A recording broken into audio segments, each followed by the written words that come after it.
مولانا روم کی مثنوی کے سلسلے میں بنیادی طور پہ کچھ اصطلاحات کی بات چل رہی تھی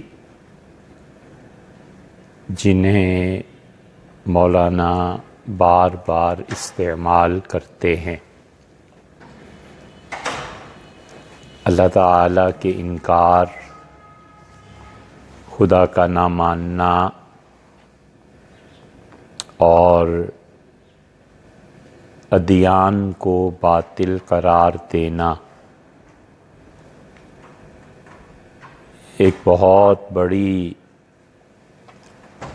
تعداد خلق خدا میں سے سرے سے مذہب کی اور دین کی منکر ہے۔ عیسائی ہیں نام کے اور حقیقت میں دین کو نہیں مانتے، خدا کے وجود ہی کا انکار کرتے ہیں۔ یہودی ہیں اور اس کے باوجود خدا کا اور مذہب کا انکار کرتے ہیں، اور مسلمانوں میں عملاً تو خیر پچھلے 200-300 سال سے ہے ہی، لیکن اب ایک طبقہ آہستہ آہستہ پیدا ہو رہا ہے جو خدا کے وجود پر بھی اور مذہب کے مسلمات پر بھی عقلی دلائل چاہتا ہے۔ بات اس پہ بھی اتنی نہیں بگڑتی جتنی بات بگڑتی ہے نیت کے فساد پہ، اور وہ فساد در حقیقت یہ ہے کہ کسی طرح مذہب کا انکار کر دیا جائے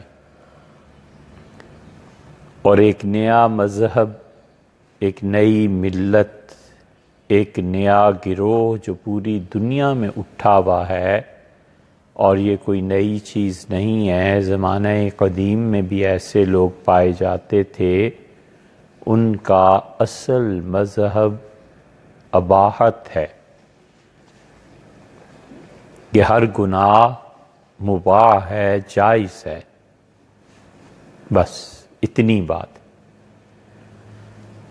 اور اگر وہ گناہ کوئی بھی انسان کرے تو اگر کسی کے حقوق انسانوں کے متاثر نہیں ہوتے تو اسے کہا جائے کہ کوئی پرواہ نہیں، بس حقوق العباد کو ترجیح دو، اور اللہ کو کوئی حق ہے یا نہیں ہے اس سے کوئی بحث نہیں۔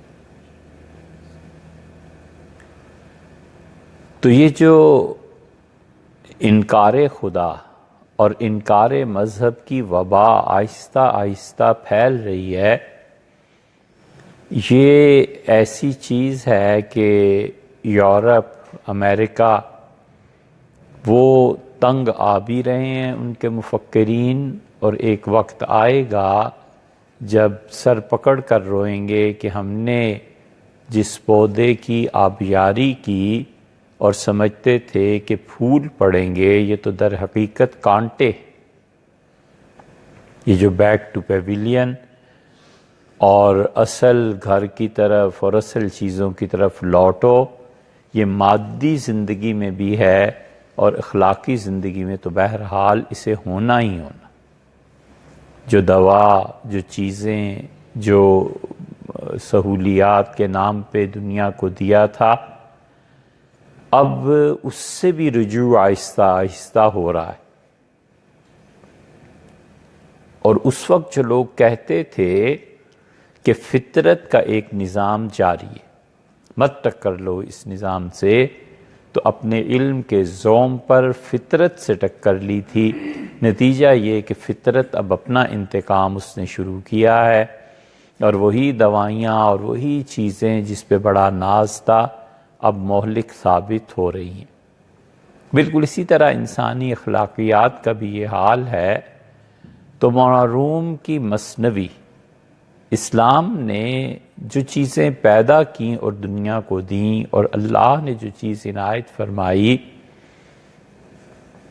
بغیر مبالغے کے اس وقت اگر پوری امت مسلمہ کو بچایا جا سکتا ہے اور ہم اپنی نسلوں کی تربیت کر سکتے ہیں تو چند ایک افراد ایسے ہیں جن کے علوم اور افکار کو بڑے غور سے پڑھنا چاہیے، اور نتیجہ اس کا یہ نکلتا ہے کہ انسان فکری مغالطوں سے بچتا ہے۔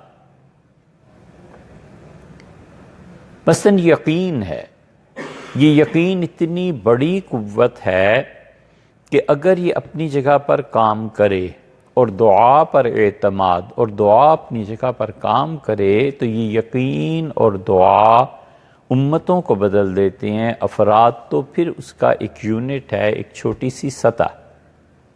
اب یقین ہے اس لیے کہ یقین نے مشاہدے کا احتیاج حاصل کر لیا۔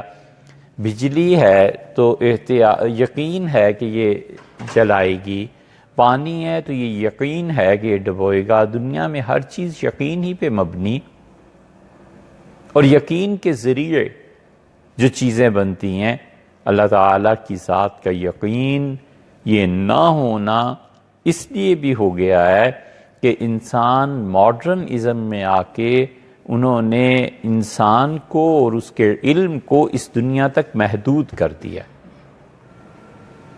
گزشتہ جمعہ میں ہم نے دو آدمیوں کا فرق بتایا تھا کہ روایتی آدمی کیسا ہوتا ہے اور جدید آدمی کیسا ہوتا ہے۔ جدید آدمی کا علم اور انسان دونوں محدود ہو جاتے ہیں اور اس کے بعد کچھ نہیں، اور روایتی آدمی جو ہوتا ہے اس کا علم بھی لامحدود ہو جاتا ہے اور پھر دنیا میں رکنے کا تو کوئی سوال ہی نہیں، اس کو ہر موضوع اور ہر جگہ پہ ساتھ اپنی آخرت یاد آتی ہے۔ اس ماڈرنزم نے 1960 کے بعد جو بہت سر اٹھایا اور انسانیت کی تحریک اور انسانوں کو بچاؤ اور انسانوں کو یہ کرو، ان کے کرتوت حقیقت میں اتنے بھیانک ہیں کہ چنگیز زندہ ہو تو شرما جائے۔ انسانیت کے نام پہ جو کچھ یہ کھلواڑ کھیل رہے ہیں اور جو کھلواڑ مچا رکھا ہے، ان کی حقیقت یہی ہے۔ تو اس لیے ہم اپنی نسلوں کو جس چیز کے ذریعے بچا سکتے ہیں وہ ان حضرات کے افکار ہیں۔ مولانا روم کی مثنوی جو ہے، اس جیسی کوئی کتاب شاید ہی کہیں کسی مذہب میں لکھی گئی ہو۔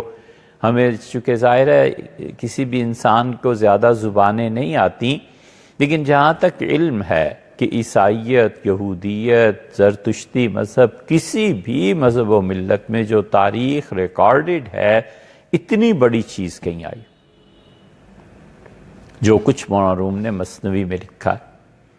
ابن عربی ہیں، ابن عربی رحمۃ اللہ علیہ کی کتابیں اور ابن عربی کی جو مباحث ہیں، خیر اور شر کی مباحث، ذل اور مجاز کی مباحث، وجود، اور ہمیں یہ ساری باتیں اس لیے عجیب لگتی ہیں کہ ہم نے قومی طور پر ان چیزوں کو پڑھا نہیں ہے، اور وہاں جن اقوام سے ہمارا مقابلہ ہے انہوں نے اپنے نصاب میں ان چیزوں کو پڑھا ہے۔ مثلاً یورپ میں بچوں کو جو کچھ پڑھایا جاتا ہے ان کے سکولز میں، یہ چیزیں، اس میں خدا کے وجود پر کوئی نہ کوئی بحث آ جاتی ہے، خدا ہے یا نہیں ہے، آخرت کا کیا مقام ہے، تصوف کیا چیز ہے، یہ صوفیہ کون ہوتے تھے، کیا چیز ہوتی تھی۔ ہمارے کورسز میں دور دور تک مثلاً ایک ڈاکٹر بن گیا ہے بچہ اور اس سے پوچھیں کہ ابن عربی پہ 2 جملے کہو، نہیں کہہ سکتا۔ کیوں لٹریچر شامل کیا گیا تھا، کیوں ادب پڑھایا گیا ہے؟ اب بھی لٹریچر پڑھاتے ہیں، اپنی زبان کا ادب پڑھاتے ہیں، تاکہ وہ جو دماغ ہے اس میں مسلسل تراوٹ رہے، وہ ایسا نہ ہو جائے جیسے ریبوٹ ہوتا ہے، اسے اخلاقی اقدار کا پتہ رہے۔ اور اس سلسلے کا ابن عربی اور یہ مولانا روم اور شاطبی، ابن خلدون رحمہ اللہ، اس سلسلے کے آخری فرد شاہ ولی اللہ محدث دہلوی رحمۃ اللہ علیہ۔ شاہ صاحب نے اتنے کمال اور شاہکار چیزیں لکھی ہیں کہ کسی اور قوم میں ہوتے تو لوگ ان کا بت بناتے اور لوگ ان کی پرستش کرتے کہ اتنا بڑا دماغ تھا یہ، خدا کی شان ہے۔ اسی لیے تو شاہ ولی اللہ رحمۃ اللہ علیہ کے متعلق ابن عربی شبلی اور ان کے ایسے شاگرد جن کی بیک وقت کئی علوم پر نظر تھی، سید سلیمان ندوی رحمہ اللہ، یہ دونوں حیران ہیں، اور دونوں کہتے ہیں کہ ہم حیران ہیں کہ آخری زمانے میں دلی میں یہ بندہ پیدا کہاں ہو گیا اور کتنا کچھ خدا نے اسے دیا تھا۔ یہ 4-5 افراد جو ہیں، ان کے افکار اور ان کے نظریات، یہ ہماری اس نسل کے کام آنے والی چیز ہے جو آئندہ نسلیں ہماری آ رہی ہیں۔ اللہ تعالیٰ کا انکار، دعا پہ یقین کا نہ ہونا، نبوت کو اپنے لیے ماڈل نہ سمجھنا، نبوت کی ضرورت کو نہ سمجھنا کہ نبی کی کوئی ضرورت نہیں ہے، انسان عقلی طور پہ اپنے مسائل حل کر سکتا ہے، یہ اس سطح پہ پہنچ کے باتیں ہو جاتی ہیں جب انسان کو تھوڑی بہت معاشی فراغت نصیب ہوتی ہے۔ پھر بچے ایسی باتیں کرتے، اور اگر معاشی طور پہ ہی فراغت نہ ملے اور وہ ڈھونڈتا رہے نوکری کو، پھر یہ چیزیں نہیں ہوتی۔ لیکن جب آدمی فارغ ہوتا ہے تھوڑا بہت اور سوچتا ہے اور پڑھتا ہے، تو پھر یہ چیزیں سامنے آتی ہیں کہ کرنا کیا ہے، فکر کیا ہے، سوچ کیا ہے۔ تو مولانا نے مثنوی میں جو بہت ہی ٹاپ کی مباحث کی ہیں، ان میں سے خیر اور شر کی بحث، کہ خیر اور شر کی بحث پچھلے 20 سال میں 25 سال میں جو بچہ اس وقت کوئی 30 سال کا ہے نا، اس سے پوچھیں تو وہ کہے گا کہ ہم نے اس ملک میں، اور یہ ہوا ہے، ہم نے پوچھا تو ان کا جی اس ملک میں سوائے دھماکوں کے اور کچھ ہے ہی نہیں۔ یہ تو اب 2-1 سال سے کچھ رکے ہیں، لیکن اس سے بچے یہی ہر لڑکی یہی کہتی تھی، اور ایک خوف کا احساس، اور اس کے نتیجے میں ہم اپنے موضوع سے ذرا سا ادھر ہٹ رہے ہیں معلوم ہے، لیکن اس کے نتیجے میں 3 چیزیں ایسی پیدا ہو گئیں جو فرد کی سطح پہ بھی نہیں ہونی چاہیے۔ ہر آدمی کو چاہیے کہ یہ 3 رنگ ہیں، ٹارچ ہے، اس ٹارچ کے ذریعے وہ اپنی شخصیت پہ یہ روشنی ڈالے کہ ہے یا نہیں۔ اور ان 3 چیزوں نے پوری امت مسلمہ کو، یا کم سے کم ہمارے ملک کو گھیر لیا ہے۔ اور وجہ اس کے اسباب کیا ہیں؟ اس کے اسباب میں سے ایک سبب یہ ہے کہ ایک طویل عرصے تک خوف کی کیفیت طاری رہی ہے۔ اس خوف نے پہلی چیز جو جنم دی ہے، یہ بے حسی ہے، یہ مرض لگ گیا ہے، چمٹ گیا ہے، نہیں ہونا چاہیے، فرد میں نہیں ہونا چاہیے، قوم تو بہت دور کی بات ہے۔ اس خوف کی وجہ سے بے حسی ہے۔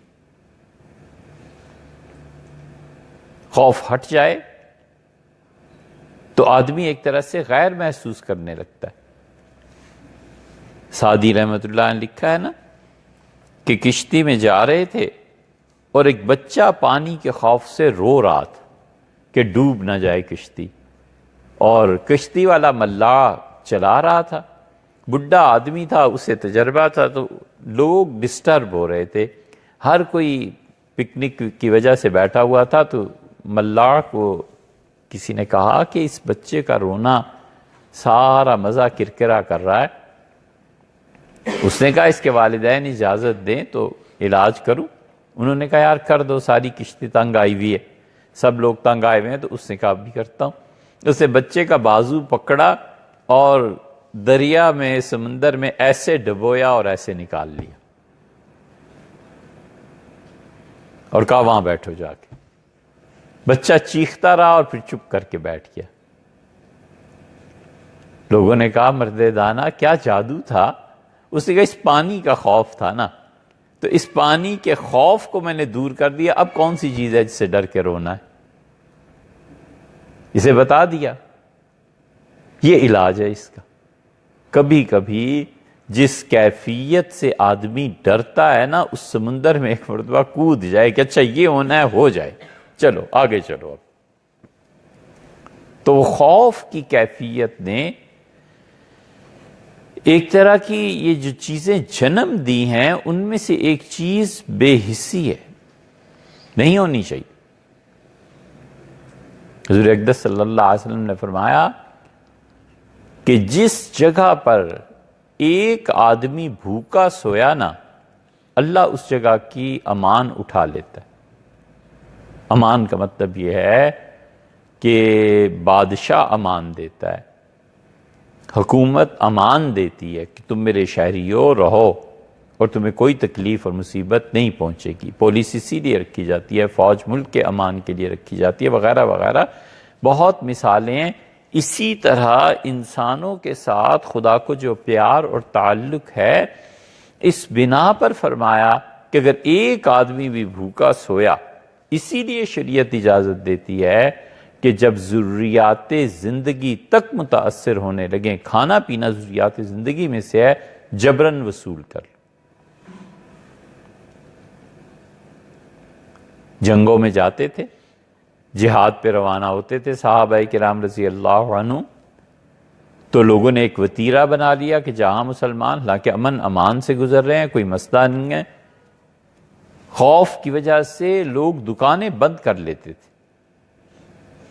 صحابہ کرام رضی اللہ عنہ نے عرض کیا کہ اللہ کے رسول، ہم جہاں سے گزرتے ہیں بازار بند، دکانیں بند، ہم اپنی ضروریات زندگی کی چیزیں کہاں سے لیں؟ تو رسول اللہ صلی اللہ علیہ وسلم نے فرمایا کہ لوگوں یہ راستے کھلے رکھو. اس مفہوم کی حدیث ہے، عین بعینی الفاظ یہ نہیں ہے. اور فرمایا کہ دیکھو اگر تمہیں کھانے پینے میں بھی دقت ہونے لگے نا تو تم جبراً اپنا حق وصول کر. یہ جبر کی شریعت نے اسی لیے، یہی وہ بنیاد ہے جو سیدنا عمر رضی اللہ عنہ نے کہا تھا. انہوں نے کہا کہ اگر یہ میرے دور میں پڑنے والا قحط دور نہ ہوا، صحیح بخاری میں ان کے بیٹے حضرت عبداللہ ابن عمر رضی اللہ عنہما کی روایت آتی ہے، انہوں نے کہا والد کو اتنی فکر تھی حرمین شریفین سب میں قحط پڑ گیا تھا، مدینہ منورہ اور اس کے قرب و جوار میں، کہ جو خوشحالی کے علاقے تھے ڈرائیڈ، وہ خشک ہو گئے. خود اتنا کچھ حضرت عمر رضی اللہ عنہ نے ادھر کے لوگوں کے لیے منگوایا اور انہوں نے خطبہ دیا اور انہوں نے کہا اگر یہ قحط ختم نہ ہوا اور نوبت زیادہ اس کی آ گئی، لوگ مرنے لگے، تو مجھے رب کی قسم ہے کہ میں یہ کر کے رہوں گا کہ جتنے کسی گھر میں افراد ہیں اتنے ہی افراد اس کے گھر میں اور بھیج دوں گا. کیونکہ جہاں جو ایک آدمی کھانا کھاتا ہے وہ دو آدمی مل کے کھائیں تاکہ موت واقع نہ ہو، وہ بھی صبر کرے اور یہ آدمی بھی صبر کر لے. سیدنا عمر رضی اللہ عنہ کا جتنے آدمی کسی گھر میں ہیں نا اور وہ ٹھیک چل رہا ہے، میں اتنے آدمی اس کے ذمے حوالے کر دوں گا حکومت کی طرف سے، تاکہ ایسے نہ ہو موت واقع ہونی شروع ہو جائے، مر جائیں لوگ.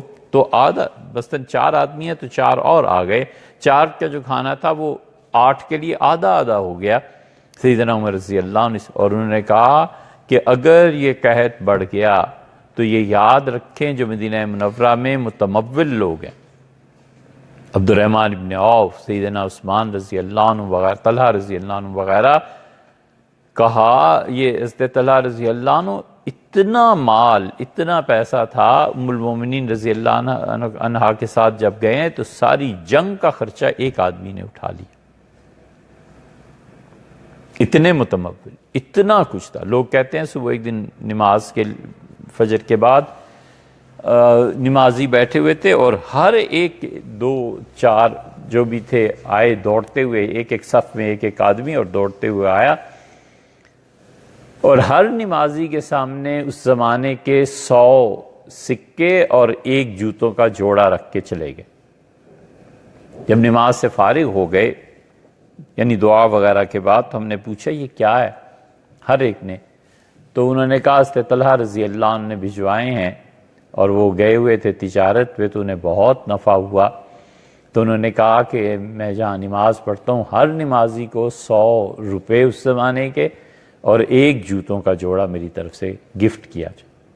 یہ اتنے کھلے دل کے حضرت عمر رضی اللہ عنہ نے کہا میں ان کی دولت جبرن لے لوں گا اور تقسیم کر دوں گا، کہیں ایسے نہ ہو کہ لوگ مرنے لگ جائیں۔ یہ سب کیا ہے؟ یہ حس ہے۔ اسی لیے شریعت اس پہ زور دیتی ہے کہ بے حسی کی زندگی ٹھیک نہیں۔ اتنا بے حس ہو جائے آدمی، اسے اپنے خاندان کی پرواہ نہ رہے، اسے اپنے لوگوں کی پرواہ نہ رہے، اسے اپنے محکمے کی پرواہ نہ رہے، اسے اپنے جو بچے اولاد ان کی پرواہ نہ رہے۔ یہ بے حسی جو طاری ہو گئی ہے یہ تباہ کن۔ اس لیے آدمی کو خود پہ بھی محنت کرنی چاہیے کہ میں بے حس تو نہیں ہو گیا۔ محلے میں، پاس پڑوس میں ایک صاحب نے عجیب بات کہی، ہم اس سے متاثر بھی ہوئے اور خوشی بھی ہوئی۔ انہوں نے کہا دفتر سے آتا ہوں اور بچے اپنے اپنے کاموں میں مصروف ہوتے ہیں تو مجھے 1-2 گھنٹے مل جاتے ہیں، تو میں اللہ تعالیٰ نے انہیں وسعت بھی دی ہے، کہنے لگے بازاروں میں چلا جاتا ہوں، گلیوں میں چلا جاتا ہوں 1-2 گھنٹے کے لیے، واک بھی ہو جاتی ہے، اور جو کوئی مزدور ایسا آدمی نظر آتا ہے میں اسے کہتا ہوں کھانا کھاؤ گے؟ تو بڑا حیران ہوتا ہے، پھر کہتا ہے جی کھا لوں گا، تو پھر اسے کھانا کھلا کے بس آ جاتا ہوں۔ انہوں نے کہا میری تنہائی بھی کچھ نہیں ہے اور میری خوشی بھی ہے اور لوگ کھانا بھی کھا لیتے ہیں۔ انہوں نے کہا یہ میرا مشغلہ ہو گیا ہے۔ تو ہم نے کہا جو نماز کا وقت آتا ہے آپ نماز جماعت سے؟ ان کا ہاں وہ پڑھتا ہوں۔ ان کا بس خیر ہی خیر، ٹھیک ہے، بالکل ٹھیک۔ ایک صاحب نے بتایا، انہوں نے کہا میں محلے میں بچوں کو جمع کر کے پڑھا دیتا ہوں، بچوں کو کوئی کہانی سنا دیتا ہوں، کوئی چیز کر دیتا ہوں۔ یہ حس ہے، یہ محسوس کرنے کی بات ہے کہ وہ جو کچھ کر رہا ہے اس کا کریڈٹ اللہ اسے یقیناً دے گا، اس کا وقت بھی صحیح صرف ہو گیا، کسی کو ایک وقت کا کھانا مل گیا۔ یہ پہلے نہیں ہوتا تھا، یہ تو اب 2-3 سالوں سے ہم دیکھ رہے ہیں، کہیں گاڑی روکیں کہیں جائیں تو کوئی نہ کوئی آتا ہے اور کہتا ہے صاحب کھانا کھلا دیں۔ پہلے پیسے مانگا کرتے تھے، مزدور ہے کہتا ہے کھانا کھلا دیں، ہے کیا وہ اپنے پیسے اس کے بچیں گے نا تو کہیں کام آ جائیں گے اس کے۔ اس لیے یہ انسانی زندگی کی بنیادی ضروریات، اس کو پورا کرنا اپنے خاندان، کنبے اور قبیلے کے لیے بھی اور سوسائٹی کا جو حق بنتا ہے اس کے لیے بھی یہ بہت ضروری چیز ہے۔ اور خوف نے ایسا حال کیا ہے کہ ہر آدمی جس کو بھی اللہ تعالیٰ نے پیسہ دیا ہے وہ اس میں ہے کہ پیسے کو جوڑ کے رکھو، کہیں بچا کر رکھو، کسی وقت بھی کوئی مشکل پیش آئی تو پھر کیا ہو جائے گا۔ ٹھیک ہے، یہ بات بھی درست ہے اپنی جگہ، لیکن حد سے ہی بڑھ جائے اور لوگ کروڑوں کے سودے کرنے میں باک محسوس نہ کریں کہ اتنے کروڑ کا پلاٹ ہے اور اتنے کروڑ کی کوٹھی ہے۔ یہ معاشرے کی سطح پہ بے حسی ہے۔ 50 کروڑ کا فائدہ ہو، آپ کو 50 کروڑ کا فائدہ ہو رہا ہے اور آپ کی پوری قوم تعلیم سے محروم ہے، اچھے نصاب سے محروم ہے۔ کوئی ادارہ کھولا جا سکتا ہے اور کیا کیا چیزیں ہیں جو نہیں ہیں۔ اس خوف نے بے حسی پیدا کر دی۔ مثنوی کو جب آپ پڑھیں گے اور مثنوی کی یہ چیزیں دیکھیں گے تو مولانا نے اس کا رونا بھی رویا ہے اور بتایا ہے کہ قوت احساس کس طرح سے ٹھیک ہوتی۔ دوسری چیز جو ان حالات نے پیدا کر دی ہے وہ مایوسی ہے۔ کچھ نہیں ہو سکتا، کچھ نہیں کر سکتے، اس قوم میں ایسے ہے، یہ ایسے ہو گئے ہیں۔ اور وہ مایوسی جب فرد کی سطح پہ ظاہر ہوتی ہے نا تو اس کا حملہ یہ سوچنا اور غور کرنا چاہیے، جب فرد پہ مایوسی طاری ہوتی ہے تو اس کا حملہ اور اس کا ہدف پہلا یہ ہوتا ہے کہ مر جاؤں، موت آ جائے۔ یہ بھی کیوں مر جاؤ، کیوں موت آ جائے؟ وجہ جس دن تم نے مرنا ہے اس دن تمہیں کوئی بچا نہیں سکتا، اور جس دن نہیں مرنا کوئی موت دے نہیں سکتا۔ یہ مایوسی طاری ہو جاتی ہے، خوف طاری ہو جاتا ہے انجانا، اس خوف کی وجہ سے جھوٹ بولنے پہ مجبور ہوتا ہے، سچائی پہ قائم رہے تو ایسی عجیب و غریب صورتحال میں کبھی کبھی آدمی پھنس جاتا ہے کہ جیسے کوئی اچھا خواب دیکھتے ہوئے آنکھ کھل جائے، تو بے وقت جو آنکھ کھل جاتی ہے نا، نہ خواب پورا ہوا نہ نیند پوری ہوئی، پریشانی ہوتی، شدید پیاس لگی ہوئی ہو اور زبان ہونٹوں پہ آ جائے اور کانٹے چبھنے لگیں شدت پیاس سے، اور جب پانی کی طرف ہاتھ بڑھایا تو اس میں زہر ملا ہوا تھا، پیے تو مرے نہ پیے تو مرے۔ یہ کیفیت زندگی میں آتی ہی ہے، لا محالہ آتی ہے، کسی نہ کسی مرحلے پہ آتی ہے۔ اس کا کیا مطلب ہے کہ مر جائے؟ حضرت رسالت پناہ صلی اللہ علیہ وسلم نے فرمایا لا تتمنوا احدکم، تم میں سے کبھی ہرگز کوئی شخص موت کی تمنا نہ کرے۔ منع کیے موت کی تمنا کرنے سے، فرمایا کہ وَإِنْ كَانَ لَا بُدَّ مِنْهُ، اور اگر اسے بہت ہی شدید ذہنی دباؤ میں موت کی تمنا کرنی پڑ جائے، فَلْيَقُلْ، تو اسے چاہیے یہ کہے کہ اللہم احیینی ما کانت الحیات خیرا لی، اللہ مجھے اس وقت تک زندہ رکھ جب تک کہ خیر باقی ہے، میری زندگی میں اچھائی باقی ہے، اور اللہ اس وقت موت دے دے جب میرے لیے دنیا سے جانا بہتر۔ منع کیا۔ دوسری حدیث کیسی شاندار بات کی، آپ نے فرمایا کہ تم لوگ خیر کی چابی بنو، فطوبیٰ لہو، بڑا مبارک ہے وہ آدمی، بہت اچھا ہے وہ آدمی جو خیر کے کاموں میں لگا ہوا ہے۔ فرمایا سب سے اچھا آدمی وہ ہے جو خیر کے کاموں کی چابی بنے، اور سب سے بدتر وہ ہے جس سے شر کے دروازے کھلے۔ خیر کی چابی بنو، یہ فرمایا، اور خیر ہم نے کئی مرتبہ کہا وہ دوسروں کے لیے اچھائی۔ موت کی تمنا اور مایوسی کا چھا جانا یہ دوسری بیماری ہے جس سے بچنا چاہیے، دور رہنا چاہیے، سوچ لینا چاہیے کہ میری موت سے کیا کیا تغیرات واقع ہوں گے۔ بچوں کو کون سنبھالے گا؟ بیوی کا کیا بنے گا؟ جس محکمے میں ایمانداری سے کام کر رہا ہوں، تاجر ہوں، کچھ بھی ہوں، ان ساری چیزوں کا کیا بنے گا؟ اور کون سی اتنی نیکی کر لی ہے کہ اللہ کے ہاں منہ دکھانے کی ابھی ماشاءاللہ پوزیشن ہے کہ مر جاؤں اور خدا کو منہ دکھاؤں؟ کوئی 4 دن اور جی لے گا، خیر کے کام کر لے گا، نتیجہ اس کا یہ نکلتا ہے کہ یہ مایوسی انسان کو گھیر لیتی، یہ اس خوف کی کیفیت کا رد عمل ہے کہ موت کی تمنا کرنے لگے۔ جب منع کیا ہے کہ مت موت مانگو، نہیں مانگنی چاہیے۔ انسان اس دنیا میں خدا نے وقفے میں بھیجا ہے، یہ بین العدمین ہے، ایک عدم تھا کچھ نہیں تھا، ایک ہے حال جب کچھ نہیں ہوگا۔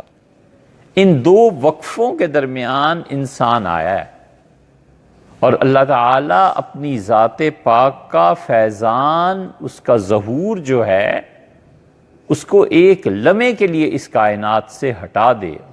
یعنی آسان لفظ سمجھنے کے ہیں، وگرنہ حقیقت میں یہ نہیں ہے کہ اللہ تعالیٰ کی توجہ ایک لمحے کے لیے اس کائنات سے خدا ہٹا دے، خود پوری کائنات برباد ہو جائے، سب تباہ و برباد ہو جائے، کچھ چیز باقی نہ رہے، یہ سیارے، یہ سورج، یہ چاند اور زمین ٹکرائیں آپس میں، ان کے مدار کھل جائیں تو پھر کیا برپا ہو۔ اسی لیے اللہ تعالیٰ فرماتے ہیں کہ وہ قیوم ہے، اس نے قائم رکھا ہوا ہے اس ساری کائنات۔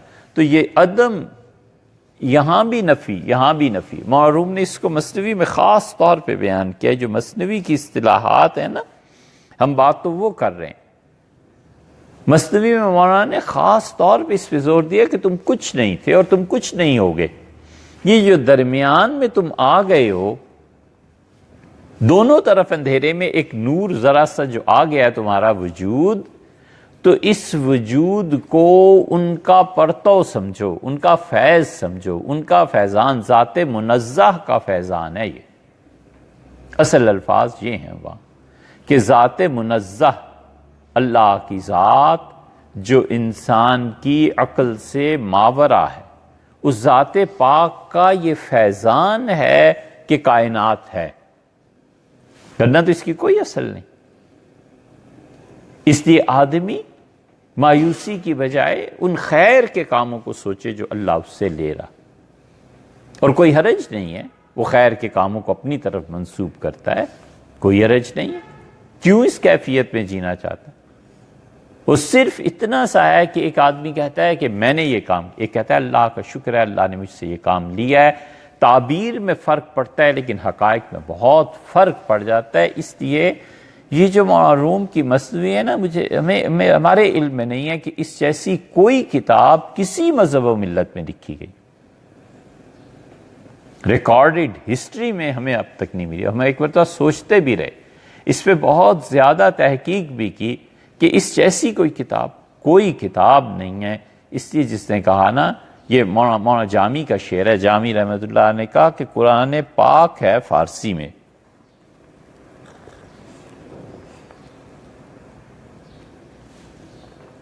جس مسئلے پہ مولانا نے بہت کھل کے بات کی ہے، خیر اور شر کا مسئلہ ہے۔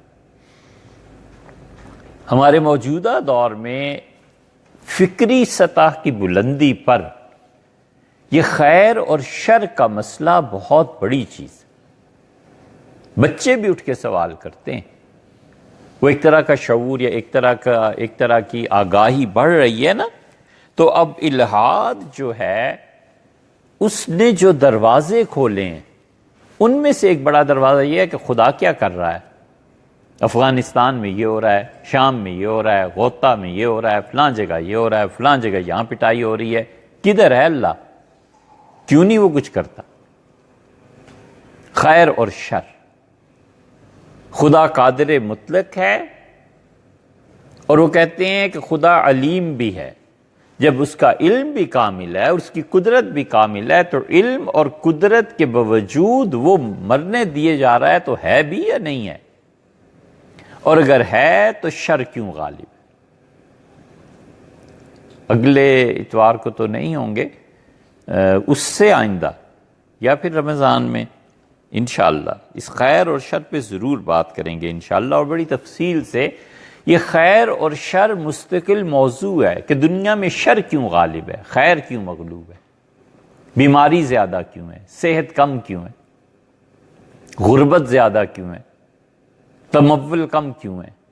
اس خیر اور شر پہ مولانا روم نے مثنوی میں بات، ابن عربی رحمۃ اللہ نے بات کی ہے۔ ابن عربی رحمۃ اللہ تو بہت آگے گئے ہیں، اس لیے یہ ہمارے ہاں جو الہاد کا دروازہ کھلا ہے وہ ان مباحث کو نہ جاننے کی وجہ سے کھلا ہے، اور یہ مباحث ہر آدمی کے کام کی نہیں ہے۔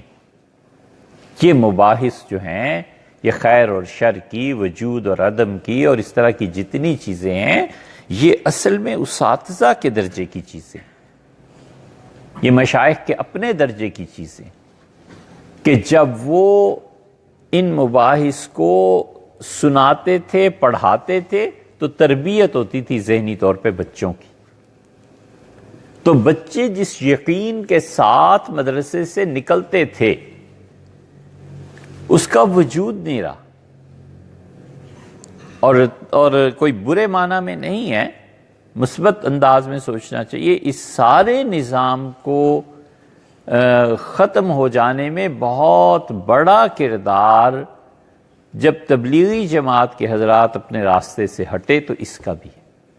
یہ تجزیہ ہے، کوئی نہ اتفاق کرے، کیونکہ اصل میں یہ نظام عظمہ الیاس صاحب رحمۃ اللہ وغیرہ نے قائم کیا تھا کہ خانقاہوں کو زندہ کریں۔ وہ ایسے ہی تو نہیں کہتے تھے طریقہ کار میرا اور تعلیم حضرت تھانوی رحمۃ اللہ علیہ کی، وہ بہت چیزیں، وہ خانقاہیں۔ حضرت مولانا یوسف صاحب رحمۃ اللہ جب امیر بنے تو انہوں نے کہا کتنے مجھے لکھ کے بھیجو کتنے لوگ ہیں جو ذکر بالجہر کرتے ہیں، یہ کرتے ہیں، 12 تسبیح کرتے ہیں، یہ ساری چیزیں چھپی ہوئی ہیں۔ اور اس کے بعد آہستہ آہستہ لوگوں کو مذہب کی ضرورت تھی، لوگ خانقاہوں میں جاتے تھے، انہیں ایک اس کا متبادل مل گیا، تبلیغی جماعت میں جانا بالکل ٹھیک ہے، لیکن خانقاہوں میں فرد جو افراد کی تربیت کرتا تھا اس کا نظام یہاں ختم ہو گیا۔ امیر کوئی بھی مقرر ہو سکتا ہے، اسے پتہ ہی نہیں ہے سرے سے کہ خیر اور شر کیا ہوتا ہے، اسے پتہ ہی نہیں ہے بیچارے کو، پڑھا لکھا ہی نہیں ہے۔ تو نتیجہ یہ کہ وہ ذہنی تربیت جو ہوتی تھی اس سطح پہ وہ ختم ہو گئی۔ دینداری الحمدللہ، نماز روزہ شکر ہے خدا کا یہ تو قائم رہا، لیکن وہ بہت بڑا جو خلا پیدا ہوا، وہ خلا اس لیے پیدا ہوا کہ جن لوگوں کو جا کے آہستہ آہستہ خانقاہوں سے جڑنا تھا وہ وہاں جڑنے کی بجائے آزاد ہو گئے۔ اسی لیے تو اخلاقیات میں پھر تربیت نہیں ہوئی، اسی لیے تو پھر اخلاقیات میں اولادیں خراب ہو گئیں، یہ ہو گیا وہ ہو گیا۔ خیر یہ لمبا موضوع ہے جو اس وقت مقصود نہیں ہے، لیکن یہ تغیرات پیدا ہوتے ہیں بڑے درجے پہ، خیر اور شر۔ اب یہ کیا چیز ہے؟ کون سا نصاب ایسا تھا جب مسلمانوں کے نصاب میں کوئی اخلاقیات پہ کتاب نہیں ہوتی تھی؟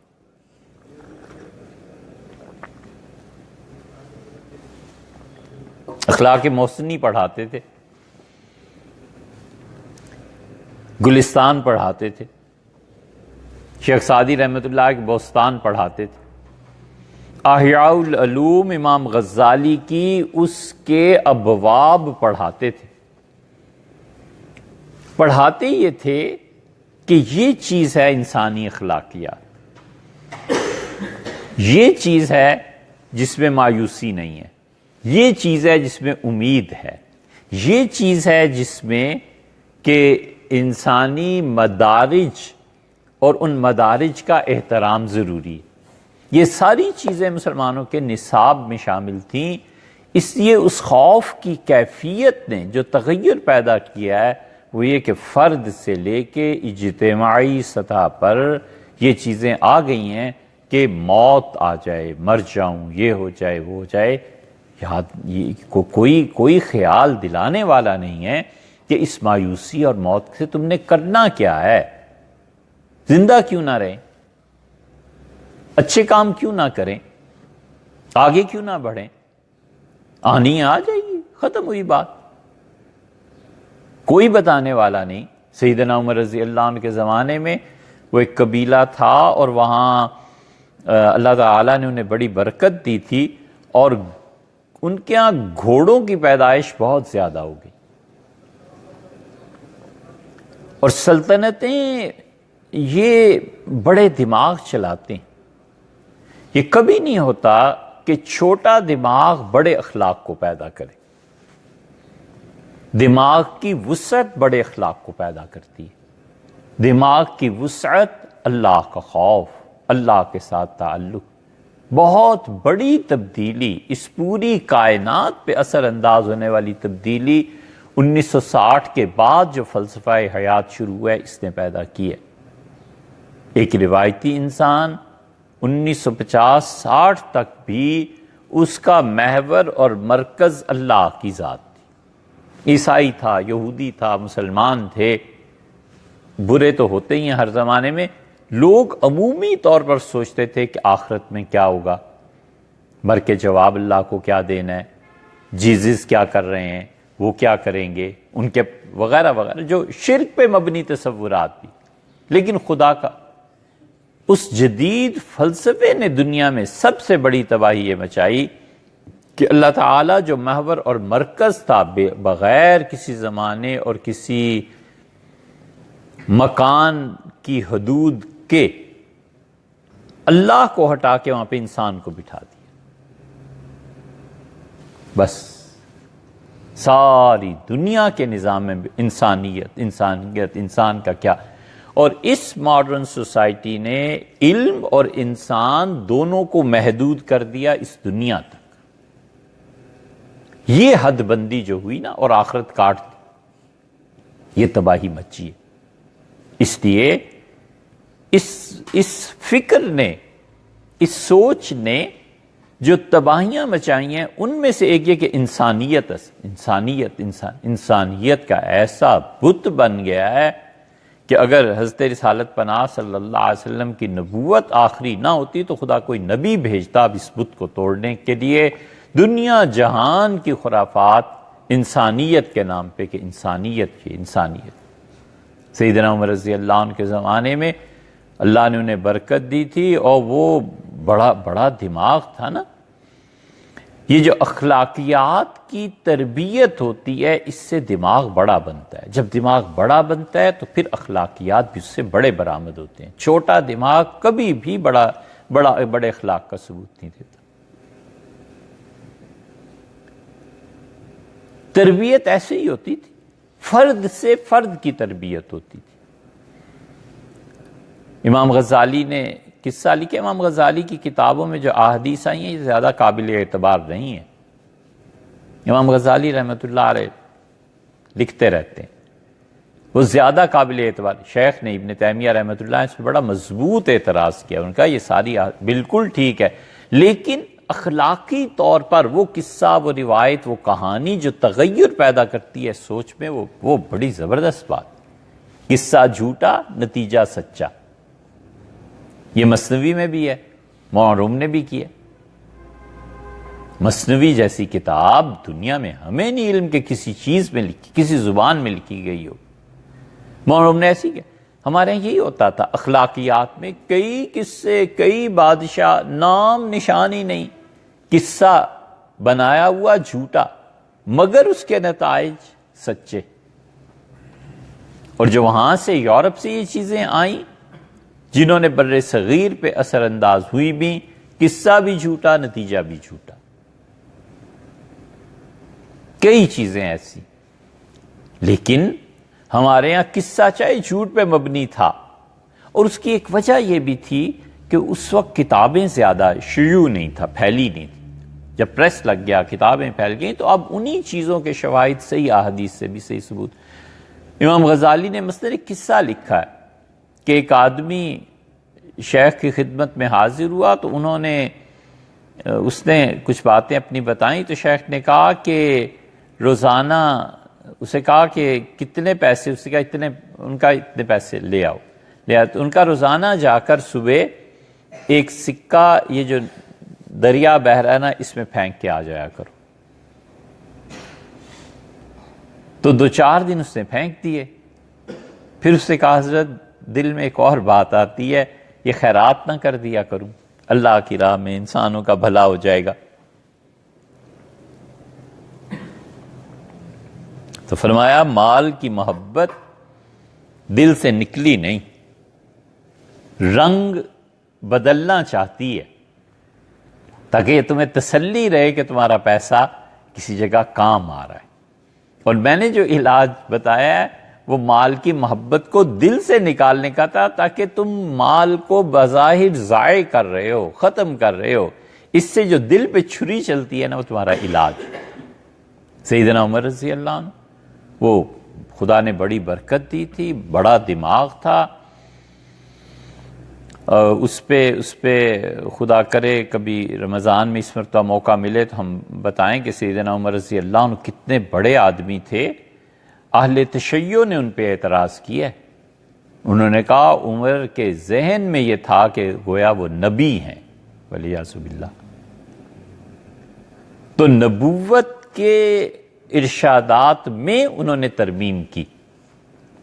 ہم کہتے ہیں کوئی ایسی بات نہیں، نبوت حضور اقدس صلی اللہ علیہ وسلم پہ ختم ہو گئی۔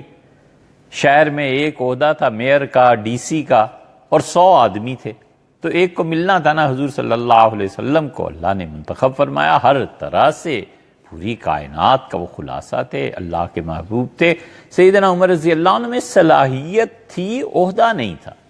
یہی وہ بات ہے جو رسول اللہ صلی اللہ علیہ وسلم خود بھی فرمائی ہے کہ میرے بعد اگر کسی کو نبوت ملتی تو ان کو مل جاتی۔ ان کی سوچ بہت بہت بلند۔ تو وہ قبیلے والے، انہیں خدا نے برکت دی، ان کے یہاں گھوڑیاں بہت زیادہ، گھوڑے ہی گھوڑے، گھوڑے ہی گھوڑے۔ حضرت عمر رضی اللہ عنہ کو اطلاع ملی کہ وہ اب گھوڑوں کو ذبح کر دیتے ہیں بچے جب پیدا ہوتے ہیں، کہتے ہیں کہاں سنبھالیں؟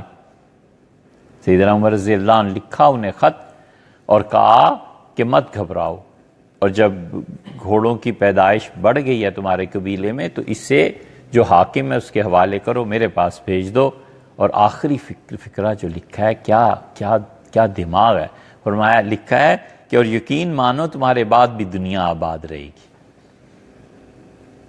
مطلب یہ ہے کہ اس دنیا نے چلنا ہے، ابھی مدتوں چلنا ہے، یہ گھوڑے ذبح کرنے سے کیا فائدہ ہے تمہیں؟ ان کو ہمارے پاس بھیجو، پالیں گے، امت کے کام آ جائیں گے، فوج میں کام آ جائیں گے۔ یہ اس آدمی کا حال ہے جنہوں نے ایک خط میں لکھا اپنے سارے کمانڈرز کو کہ میرے پاس مدینہ منورہ میں 50,000 گھوڑے ہر وقت تیار رہتے ہیں، جب چاہو منگا لو، اور اس سے زیادہ پھر تمہیں مجھے پہلے بتانا پڑے گا۔ 50,000 گھوڑوں کے لیے جو چراگاہ بنائی تھی، جو چرتے تھے، اور جو عملہ مقرر کیا تھا، وہ 12 دروازے مختلف جگہوں پہ منصب فرمائے تھے۔ اسلم ان کے غلام کہتے ہیں حضرت عمر رضی اللہ عنہ کے، کہ جب قحط پڑا ہے تو گئے اور فرمایا سارے دروازے کھول دو۔ یہ ہے حکمت عملی، یہ بڑا دماغ ہے نا، سوچتا ہے کہ آئندہ کیا ہونا ہے، 10 سال 50 حکومت کے کتنا بوجھ۔ فرمایا سارے دروازے کھول دو۔ اور میں مدینہ منورہ میں ایسے گھرانوں کو جانتا ہوں جن کا رزق اور روزی صرف ایک اونٹنی پہ ہے، وہ لوگوں کا پانی ڈھوتے ہیں اور اجرت ملتی ہے اور اس پہ گزارا ہے، اور اگر اس اونٹنی کو کھانے کو نہ ملا اور وہ مر گئی تو اس کا بوجھ مجھ پہ آ جائے گا۔ پالیسی ہے نا، مطلب یہ کہ لوگ اگر بے روزگار ہو گئے تو یہ سارا بوجھ بیت المال پہ پڑ جائے گا۔ اور فرمایا کہ فلاں فلاں کے اونٹ چرنے نہیں آئیں گے۔ عثمان اور عبد الرحمن ابن عوف رضی اللہ عنہما فرمایا نہیں، ان کی کوئی جانور نہیں آئے گا، اور اللہ نے انہیں اتنا دے رکھا ہے کہ اس سال جو باغات ان کے ہیں نا، یہ کھجوریں توڑ کے اپنے جانوروں کو بچا لیں تو بھی ان پہ کوئی فرق نہیں پڑتا۔ ایک چیز ہے، یہ اعلیٰ اخلاقیہ۔ اس لیے آدمی کیوں موت کی تمنا کرے؟ جس دن مرنا ہے یار، تم سے کسی نے نہیں پوچھنا، زندہ رہے، جیے، آگے بڑھے، کام کرے، جو کام اللہ نے اس سے لینا ہے۔ اللہ تعالیٰ کو وہ جو حدیث میں آیا مسند احمد میں، رسول اللہ صلی اللہ علیہ وسلم نے فرمایا کہ اللہ تعالیٰ ان لوگوں سے محبت کرتا ہے جو بلند ہمت کے ہوتے، جن کے عزائم بلند ہوتے، جن کی ہمت بلند ہوتی ہے کہ یہ کام کرنا ہے، یہ ہونا چاہیے۔ یہ نبوت جس یقین کی طرف دعوت دیتی ہے نا، اس میں اسباب پورے کر کے اللہ کی طرف نگاہ رکھنا کہ وہ اس کام کو کرا دے گا، یہ وہ چیز۔ کیونکہ نبوت میں جو یقین ہوتا ہے، اس راہ پہ جو لوگ چلتے ہیں آہستہ آہستہ، دھیرے دھیرے، ان میں یہ یقین پیدا ہوتا ہے۔ انبیاء علیہ السلام، ان پہ آنے والے مسائل اور ان کا سوچنا، ان کو اللہ کی نصرت کا پہنچنا، یہ سب چیزیں دنیا بھر میں سب جانتے ہیں۔ اس لیے یہ جو خوف کی وجہ سے ہمارے یہاں افراد میں مایوسی ہے نا، بڑی بری، بڑی خراب بات۔ اولاد سے مایوسی، بیوی سے مایوسی، بھائیوں سے، کچھ بھی نہیں یار۔ وہ بچہ نہیں آپ کی خواہش کے مطابق کام کر رہا تو اس میں اور صلاحیتیں بھی تو ہیں، ادھر پھیر دینا چاہیے۔ ایک بچے کو شاعری سے دلچسپی ہے اور وہ شاعری کرنا چاہتا ہے تو حرج کیا ہے؟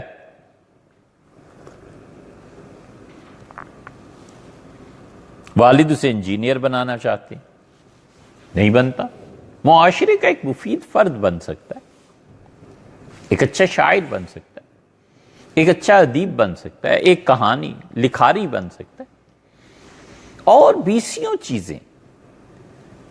اس لیے کبھی کبھی یہ ظلم ہوتا ہے کہ اس کے فطری رجحانات کے خلاف اسے چلایا جائے. تو فطری رجحانات کے خلاف چلانا یہ بڑی مشکل بات ہو جاتی ہے، بہت مشکل بات. فطرتاً اللہ نے جس میں جو چیز رکھ دی ہے نا، نہیں بدلتی. صوفیہ حضرت مجدد الفسانی سرہندی رحمۃ اللہ علیہ مکتوبات میں جو انہوں نے بڑے کام کی باتیں لکھی ہیں، اس میں سے ایک زبردست چیز یہ لکھی ہے کہ اس کا مفہوم، اس کا خلاصہ یہ ہے کہ انسان کی فطرت میں جو عناصر اللہ نے رکھے ہیں نا، وہ کسی شیخ اور کسی مربی، کسی کی تربیت سے وہ ختم نہیں ہو سکتے. کہتے ہیں اس کی رعایت رکھو، خام خواہ زور نہ دو اس پہ. اللہ نے فطرتاً ایک آدمی کا مزاج آتشی پیدا کیا ہے، اس میں غصہ ہے فطری طور پہ. یہ ضرور اس کے غصے سے لڑنا ہے، تلقین کی جا سکتی ہے، سمجھایا جا سکتا ہے، دھیرے دھیرے اس کو سمجھ کے اس کے غصے کو کسی قابو میں. یہ چاہیں کہ 100% غصہ ختم، سوال ہی پیدا نہیں ہوتا.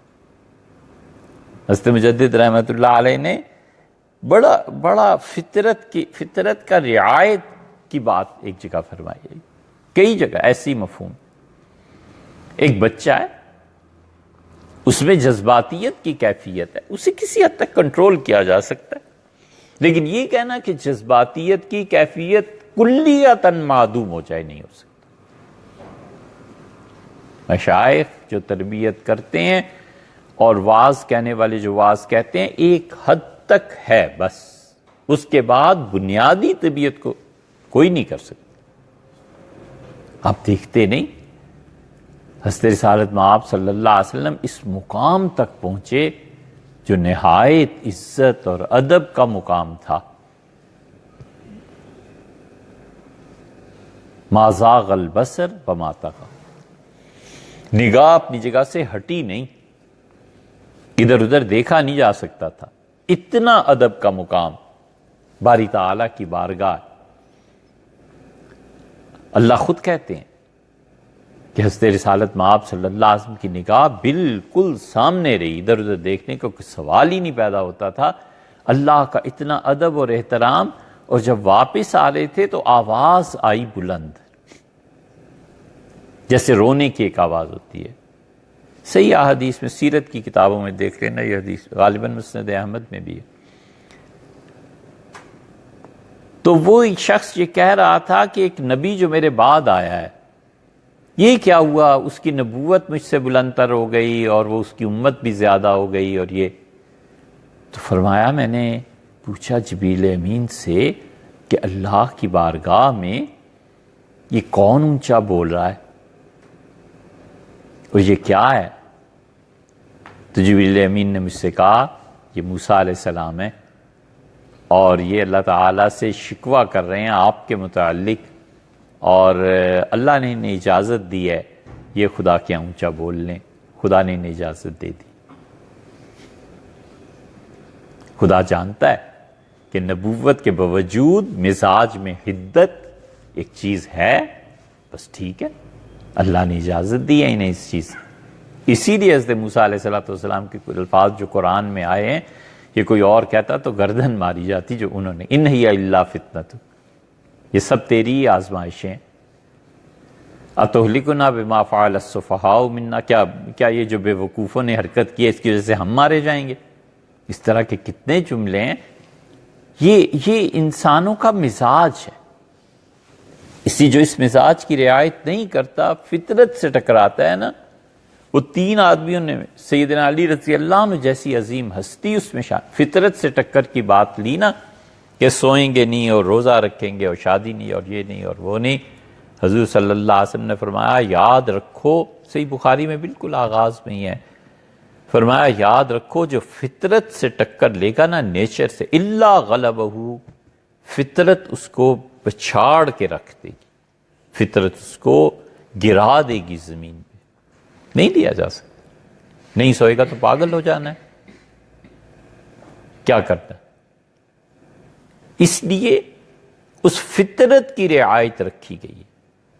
اس فطرت میں جو جیسے ناخن بڑھ جاتے ہیں، بال بڑھ جاتے ہیں، اس حد تک اس کا کٹاؤ ضروری ہے، وہ بھی سمجھا کے کہ یہ چیز ہے، یہ مرض ہے، ایسے کرنا ہے، اس کے اضافے کی وجہ سے یہ چیزیں ہو جائیں گی۔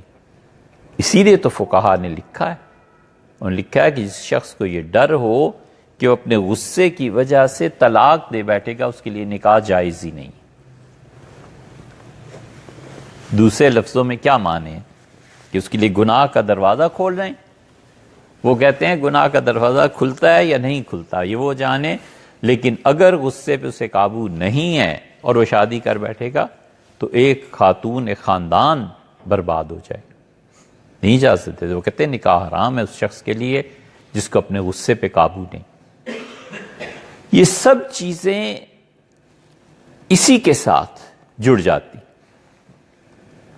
کہ ان لوگوں نے مثنوی میں، ہم اس بنیادی طور پہ اس کی اصطلاحات کی بات کر رہے ہیں نا کہ مثنوی میں اصطلاحات کیا ہیں۔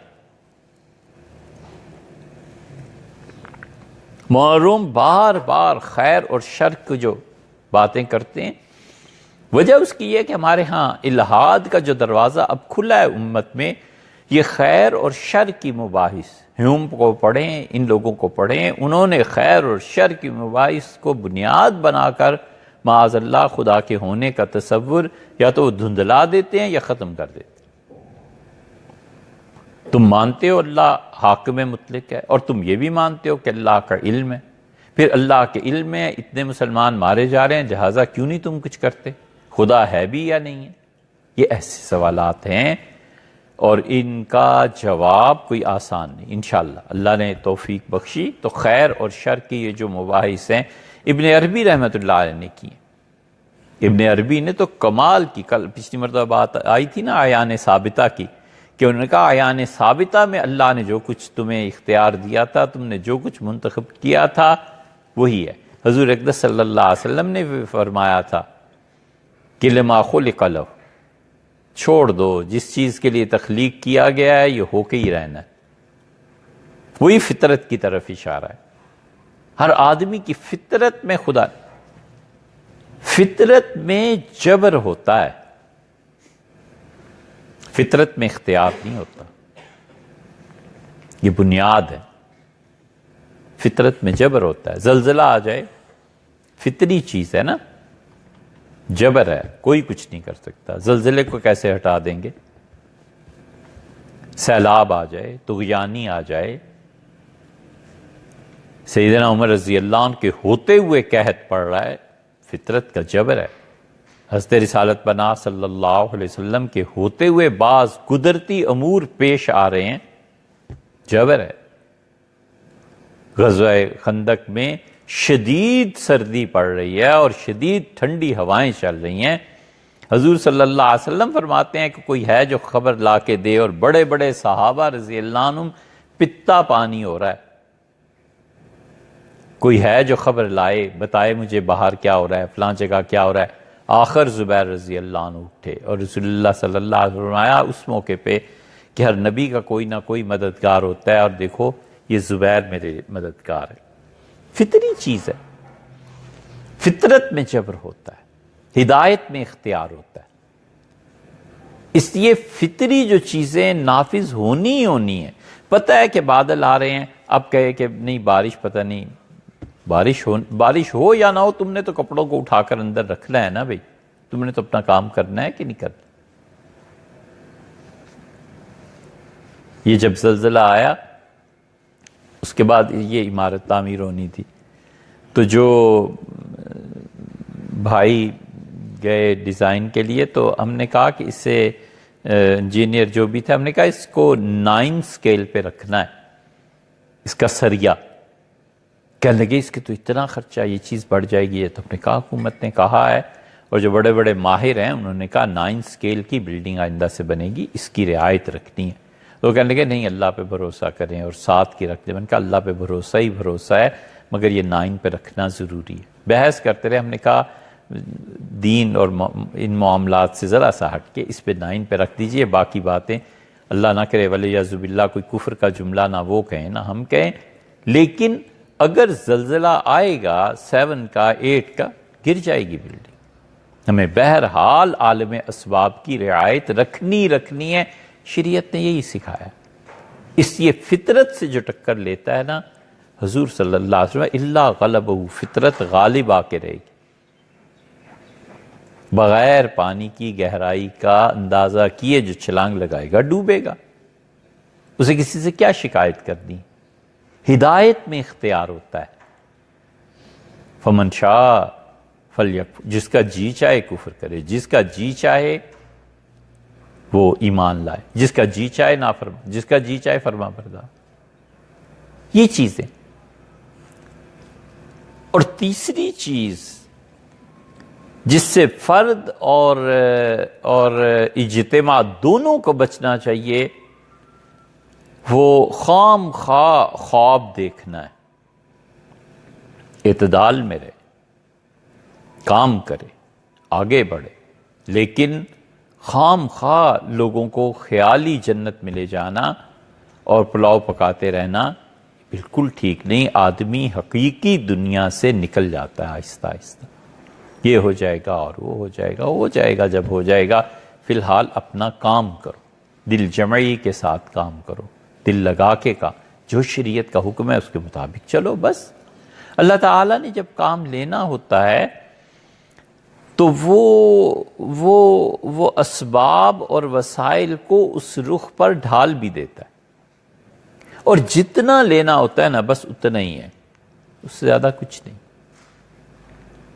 یہ نہیں ہوتا کہ انسان اپنی محنت کے نتائج خود دنیا میں ہی دیکھ لے.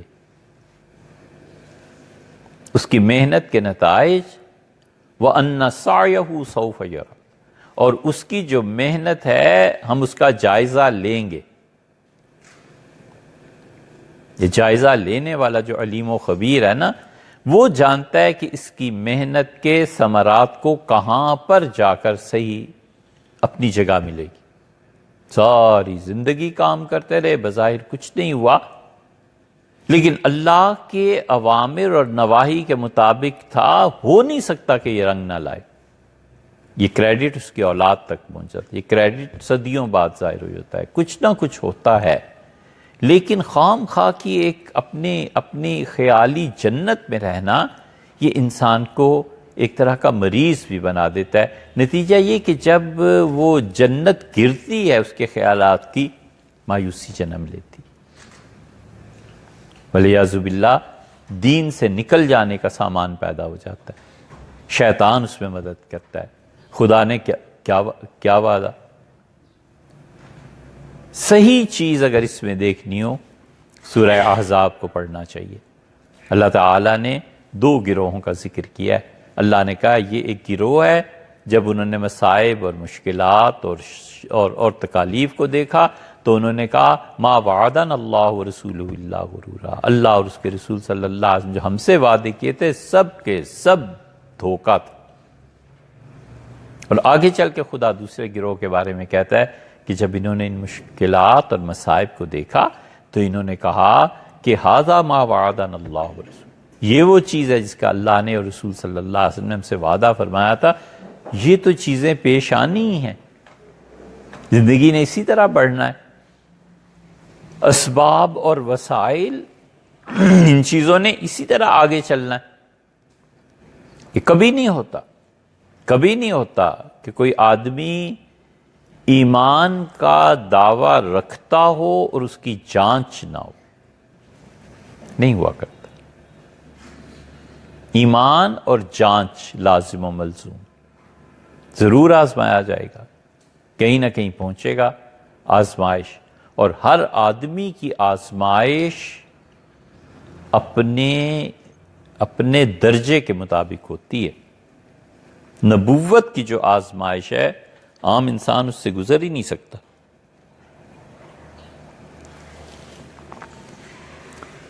اور جو عام آدمی کی آزمائش ہے انبیاء علیہ السلام کہ ہاں کچھ نہیں. آدمی جب اعتدال میں رہتا ہے تو یہی صحیح چیز ہے. بس نارمل. اللہ شہرت دے نہ دے اللہ تعالیٰ کسی کو مرجع بنائے نہ بنائے. یہ جو شیطانی چکر ہے نا، ان میں بہت بڑی مصیبت یہ ہے کہ میں کسی طرح مشہور ہو جاؤں، لوگ جاننے لگے، لوگ سننے. کیوں وجہ کچھ بھی نہیں ہے. اللہ چاہے گا تو ان چیزوں کو پیدا نہیں چاہے گا نہیں پیدا فرمائے گا. یہ شہرت اور اس کی طلب یہ برباد کر دیتی ہے انسان. اسی لیے یہ اعتدال میں رہنا جو ہے یہ اتنی بڑی چیز ہے کہ ابن قیم نے لکھا ہے کہ ہمارے شہر میں دمشق میں ایک شیخ تھے، بہت بڑے بزرگ تھے، ان کے بیٹے کا انتقال ہو گیا، جوان بیٹا تھا. تو ہمارے شیخ ابن تیمیہ رحمۃ اللہ علیہ کو پتہ چلا تو شیخ تعزیت کے لیے گئے. جب وہاں پہنچے تو دیکھا وہ جن کے بیٹے کا انتقال ہوا تھا وہ ہنس رہے تھے. تمہارے شیخ نے پوچھا کہ آپ ہنس کس وجہ سے نہیں؟ تو انہوں نے کہا اللہ کی مرضی یہی تھی کہ بیٹے کا انتقال ہو جائے، اور اللہ کی خوشی اس میں تھی، لہٰذا میں بھی خوش ہوں، مجھے تو کوئی غم نہیں. تو جب واپس لوٹے شیخ تو انہوں نے ہمیں سمجھایا اور کہا یہ جو بزرگ ہیں نا، جتنے بھی بڑے ہوں اب تک مقام بندگی تک نہیں پہنچے. اس کا خلاصہ یہ ابن تیمیہ رحمۃ اللہ علیہ کے ہاں اللہ کی بندگی بڑی نمایاں، بہت نمایاں. یہ عبادت جو ہے نا یہ اصل میں اللہ کی بندگی ہے. یہ علمی تحقیقات، یہ اتنے بڑے بڑے بزرگوں کے نام، کتابیں، لائبریری، یقین مانو جھک ماری جس آدمی نے ان چیزوں کو یہ سمجھ لیا کہ اصل اللہ کی بندگی ہے. بس یہ ایاک نعبد جو ہے نا کہ اللہ ہم آپ ہی کی عبادت کرتے ہیں، یہ بندگی کی اصل ہے. وَإِيَّاكَ نَسْتَعِينُ جو ہے یہ اپنے وجود کی جڑ کاٹتی ہے. یہ ایاک نستعین جو ہے نا، اللہ ہم آپ ہی سے مدد مانگتے ہیں، یہ وجود کی جڑ کاٹتی ہے. یہ جتنے وجودی ہیں، وحدت الوجود کے قائل ہمارے صوفیہ رحمہم اللہ، وہ اسی لیے بندگی پہ زور دیتے تھے. عبادت خدا کی جو ہے نا، لمبی رکعتیں پڑھنا، دیر تک سجدے میں پڑے رہنا، ہر بات پہ اللہ سے مانگنا، اور اللہ کی ذات اقدس کا یقین ہونا. ہم لوگ اللہ کے تصور میں جیتے ہیں، حقیقت میں نہیں. شے کا تصور اور ہے، حقیقت اور ہے.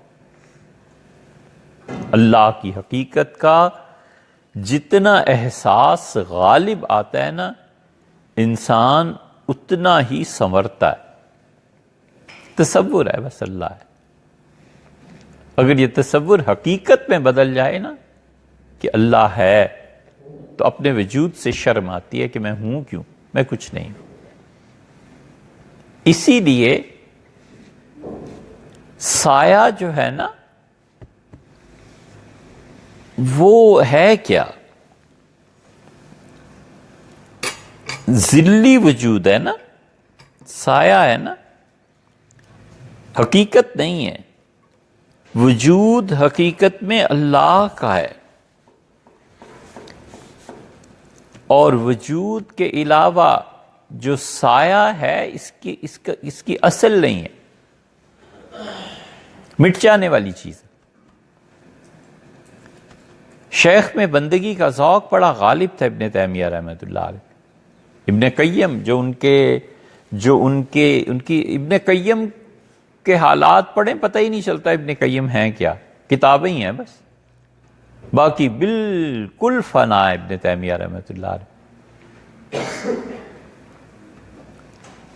آخری مرتبہ جب جیل گئے تو ابن قیم رحمۃ اللہ نے لکھا ہے کہ جیل میں شیخ نے 61 مرتبہ قرآن پڑھا، اور جب آخری مرتبہ قرآن پڑھ رہے تھے، جب اس آیت پہ پہنچے کہ ان المتقین، بلا شبہ وہ لوگ جو متقی ہیں، پرہیزگار ہیں، اللہ کے ہاں وہ بڑی عزت کے مقام پر فائز کیے جائیں گے.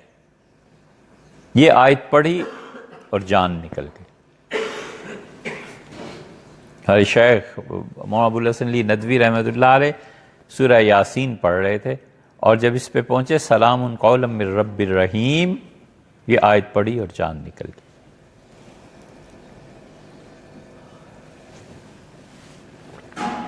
ابن تیمیہ رحمۃ اللہ علیہ، ابن قیم نے لکھا ہے کہ جو میرے ساتھ تعلق اور ارتباط تھا، ایک دن خواب میں مجھے دکھائی دیے، تو مجھ سے کہا کہ تم فلاں مقام تک پہنچ چکے ہو، اور پھر مجھ سے فرمایا کہ اللہ نے تمہیں زندگی دی اور تم ترقی کرتے رہے تو تم مجھ سے اتنے مقامات اور آگے جنت میں چلے جاؤ گے۔ اس لیے جینے میں بڑی خیر ہے، آدمی کچھ نہ کچھ کر لے، جتنا اللہ کا قرب مل جائے۔ موت کی کیوں تمنا کرے، مر جاؤں، یہ وجہ کیا ہے؟ بڑا بندگی کا ذوق تھا، بہت عبادت کا، اللہ کو یاد کرنے۔ کئی مرتبہ شاید سنایا، ابن قیم نے کہا ہم نے سفر میں جانا تھا تو صبح نماز کے بعد شیخ بیٹھے پڑھتے رہتے تھے تسبیحات، ہم نے عرض کیا کہ حضرت ناشتہ کر لیں، سفر پہ جانا ہے، تو ابن تیمیہ رحمۃ اللہ علیہ اٹھے ناگواری کے عالم میں آ کے، ناشتہ جو بھی تھا، اور مجھ سے کہا کہ میرا اصل ناشتہ جو ہے نا، یہ صبح کے نماز کے بعد بیٹھ کے دیر تک اللہ کو یاد کرنا ہے، جس دن یہ ناشتہ نہ ہونا سارا دن طبیعت خراب رہتی۔ یہ بندگی ہے، یہ ذوق ہے۔ یہ جب آ جائے نا آدمی میں خدا کی یاد اور بندگی، بس یہ اصل چیز ہے۔ پھر یہ نہیں آتی، جتنی علمی ایک درجے میں مطلوب ہوتی ہیں علمی تحقیقات بھی، فتویٰ بھی، وہ بڑے قابل قدر چیز ہے اپنی جگہ پہ، لیکن آدمی یہ سمجھے کہ بس یہی سب غلط بات ہے۔ خدا کی بندگی اور اس کا ذوق۔ تو کہتے تھے شیخ نے ہم سے کہا کہ جہاں گئے تھے تعزیت کے لیے، یہ جتنے بھی بزرگ ہیں مگر ابھی اصل مقام تک پہنچے نہیں۔ تو ہم نے کہا وہ کیوں؟ انہوں نے کہا یہ طریقہ نہیں ہے کہ بیٹے کے انتقال پہ وہ خوش ہو رہے تھے کہ اللہ کی یہی مرضی تھی، انہیں پتہ نہیں ہے کہ حضور صلی اللہ علیہ وسلم اپنے بیٹے کے انتقال پہ روئے تھے، ہنسے نہیں تھے۔ اس لیے جب یہ بندگی کے مقام پر صحیح معنی میں پہنچیں گے، رو دیں گے۔ یہ ہے وہ اصل چیز کہ آدمی دکھ کو محسوس کرے، خوشی کو محسوس کرے۔ خوشی پہ خوش ہونا، دکھ کے وقت پریشان ہونا، یہ اللہ کے سامنے اپنی عاجزی کا اظہار ہے کہ میں کچھ نہیں ہوں، میں اس قابل نہیں ہوں کہ ان تکالیف اور ان چیزوں کو برداشت کروں، اے رب مہربانی کر۔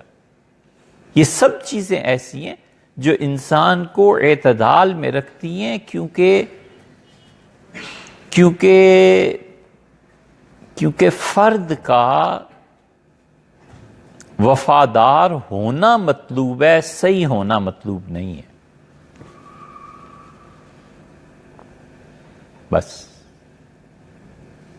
صحیح ہونا ہے ہی نہیں، یہ ورق ہی پھاڑ دینا چاہیے۔ جو لوگ سمجھتے ہیں نا کہ ہر آدمی کو صحیح ہونا چاہیے، پتہ نہیں وہ کیسی بات کرتے ہیں۔ 100% صحیح ہونا،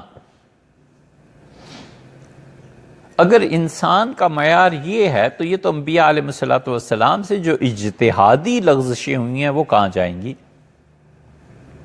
کیا حضور صلی اللہ علیہ وسلم نے شہد کو نہیں کہا کہ میں نہیں کھاؤں گا؟ کیا حضرت رسالت مآب صلی اللہ علیہ وسلم نے بدر میں فیصلہ نہیں کیا کہ فدیہ لے لو؟ کیا حضور اقدس صلی اللہ علیہ وسلم نے اپنی بیویوں کے متعلق کوئی فیصلہ نہیں فرمایا تھا؟ اللہ نے کہا رجوع کیجئے، شہد آپ حرام، ہم نے حلال، کیسی بات ہے، آپ رجوع کیجئے۔ قسم کھا لی، اللہ نے کہا فرض اللہ نے ضروری قرار دیا آپ اپنی قسم کو توڑیں۔ 100% صحیح چیز نہیں ہوتی، یہ ہو ہی نہیں سکتا، اللہ ہی کی ذات ہے۔ ان ربی علی صراط مستقیم۔ خدا کا تعارف اگر کبھی پڑھنا ہو نا تو سورہ ہود کو پڑھو۔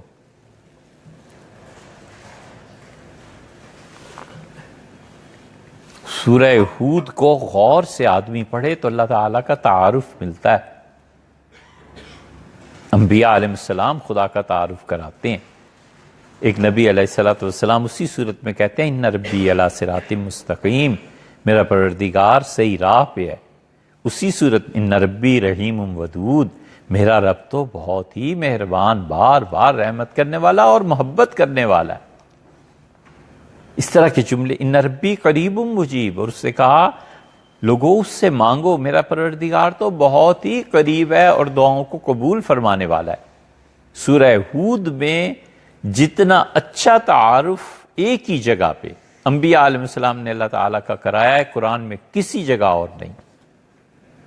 یوسف علیہ السلام کی پوری اس میں ایک جگہ ہے، ان ربی لطیف لما یشاء، میرا پروردگار جب کوئی کام کرنا چاہے تو دھیرے دھیرے آہستہ آہستہ آہستہ آہستہ اس کے اسباب اور وسائل بناتا چلا جاتا۔ صحیح چیز نہیں ہو نہیں سکتا آدمی سے کبھی بھی۔ جس مطلوب کیا ہے شریعت کا، عقل کا، جس چیز کو آپ صحیح سمجھتے ہیں نا، اس کے ساتھ وفاداری مطلوب ہے، بس خالص رہو اس کے ساتھ۔ یہ نتیجہ یہ کہ کفر بھی خالص ہوتا ہے اور اسلام بھی خالص ہوتا ہے، نفاق نہیں پیدا ہوتا نا۔ ابو جہل، ابو لہب وغیرہ وغیرہ سب لوگ کفر کے ساتھ خالص تھے، صحیح نہیں تھے، غلط تھے۔ آپ کا نظریہ ہمارا نظریہ ہے نا، ان کے نزدیک ہم صحیح، صحابہ کرام رضی اللہ عنہم صحیح نہیں تھے، صحابہ کرام رضی اللہ عنہم جس چیز کو صحیح سمجھتے تھے اس کے ساتھ خالص تھے، بس وفاداری تھی۔ اسی بنیاد پر جماعتیں چلتی ہیں، اسی بنیاد پر لوٹے پیدا نہیں ہوتے، یہ تو ایک مزاح کی بات ہے۔ اسی بنیاد پر سیاسی وابستگیاں تبدیل، جو آدمی صحیح کے ساتھ وفادار رہتا ہے، جس چیز کو وہ صحیح سمجھتا ہے اس کے ساتھ وفادار رہتا ہے، زندگی آرام سے گزرتی۔ صحیح چیز کے ساتھ وفاداری، یہ مٹ گیا ہے، یہ احساس مٹ گیا ہے۔ اس لیے یہ جو تیسری چیز جو بات کر رہے تھے نا آغاز سے، پیدا ہو جاتی ہے انسان میں، غیر حقیقی دنیا میں اپنے آپ کو لے جانا، یہ نہیں ہونی چاہیے۔ معروم اس پہ بار بار کہتے ہیں۔ تو مثنوی میں جو اصطلاحات مولانا نے استعمال کی ہیں نا، اس میں انہوں نے یہ، اور ابن عربی رحمۃ اللہ علیہ نے بھی، وہ بتاتے ہیں کہ وجود ہمیشہ مکانی اور زمانی ہوتا ہے۔ وجود گھرا ہوا ہوتا ہے، کسی جگہ پر قائم ہوتا ہے، پہلے بھی عدم ہے، بعد میں بھی عدم، پہلے بھی کچھ نہیں، بعد میں بھی کچھ نہیں، وجود درمیان میں ہے، اس کی حد متعین ہے۔ اور اس وجود کے مقابلے میں حقیقی وجود جو ہے اللہ کا، ذات پاک کا، اس کے لیے کوئی حد متعین نہیں، اس سے کہ حدود اس نے خود بنائی ہیں کائنات میں۔ مشرق اور مغرب کو اس نے بنایا۔ قل للہ المشرق، کہیے کہ مشرق اور مغرب فَأَيْنَمَا تَوَلُّوا فَثَمَّ، تم جدھر بھی منہ کرو گے اللہ ادھر ہی ہے۔ اس لیے کہ یہ ٹائم، سپیس، زمان و مکان، یہ تو اللہ تعالیٰ نے بنایا ہے خود۔ اسی لیے عقیدے میں کہتے ہیں کہ الآن کما کان، اللہ اب بھی وہی ہے جہاں پہلے تھا۔ خدا کے لیے کوئی جگہ نہیں، خدا کے لیے کوئی حد نہیں۔ بڑا نازک مسئلہ عقیدے پہ چلا جاتا ہے۔ تو مولانا روم نے یہ اصطلاحات مثنوی میں استعمال کی ہیں۔ تو مثنوی شروع کرنے سے پہلے یہ چیزیں ایسی ہیں جو بار بار پیش آتی ہیں، بار بار۔ تو اس موقع پہ آدمی وجود کی، اب کیا تشریح، وجود کی تشریح سمجھ لینی چاہیے کہ جس کے پہلے بھی اور بعد میں بھی کچھ نہیں ہے۔ وجود ایسی چیز ہے جس کا ہونا نہ ہونا دونوں محتاج ہیں زمانے کی، اور زمانے کے اندر ہی وجود بنتا ہے، اسی کے اندر مٹ جاتا ہے، اور زمانے کو خود اللہ نے پیدا کیا ہے، وہ اس سے باہر۔ خواجہ میر درد نے کتنا زبردست شعر کہا۔